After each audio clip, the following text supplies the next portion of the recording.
बिहार में चल रहा है जंगल राज।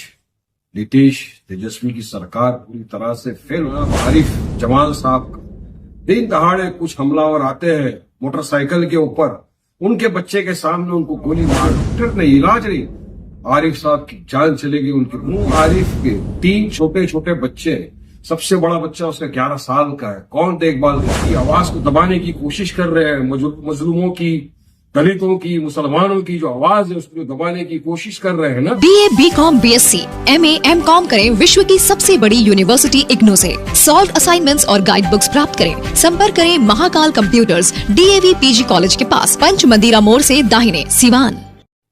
बिहार में चल रहा है जंगल राज।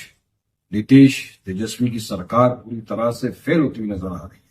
कल बिहार में हमारी पार्टी मजलिस इत्तेहाद उल मुस्लिमीन के एक्स कन्वीनर और डिस्ट्रिक्ट प्रेसिडेंट जो थे सिवान के मोहतरम जनाब आरिफ जमाल साहब का दिन दहाड़े कुछ हमलावर आते हैं मोटरसाइकिल के ऊपर, उनके बच्चे के सामने उनको गोली मार देते हैं। आरिफ साहब को जब उठाकर हॉस्पिटल में लेके जाया जाता तो मेरी जानकारी के मुताबिक ये पता चल रहा है हॉस्पिटल में डॉक्टर ने इलाज नहीं, आरिफ साहब की जान चलेगी, उनकी मृत्यु हो गई।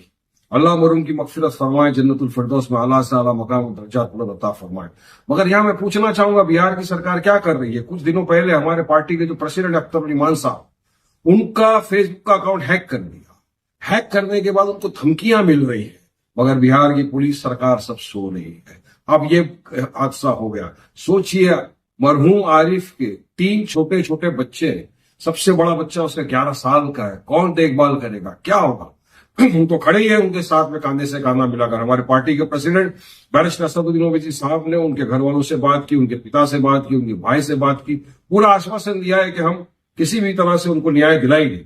मेरी बिहार सरकार से गुजारिश है, बिहार पुलिस से गुजारिश है कि अभी 2 दिन बीत गए, कल की घटना है, आज तक आपने उन हमलावरों को अरेस्ट नहीं किया। हम चाहते हैं कि आप फौरी तौर से कार्रवाई करें और जो भी है इसमें इन्वॉल्व, जिसने आरिफ साहब की जान ली है, उन हमलावरों को हिरासत में डाल के सख्त कायदा सख्त कानून के तहत उनको सजा दिलवाएं। और इतना ही नहीं, बिहार सरकार से मेरी गुजारिश है कि मरहूम आरिफ के परिवार वालों को 50 लाख रुपए का आपकी तरफ से मुआवजा दिया जाए।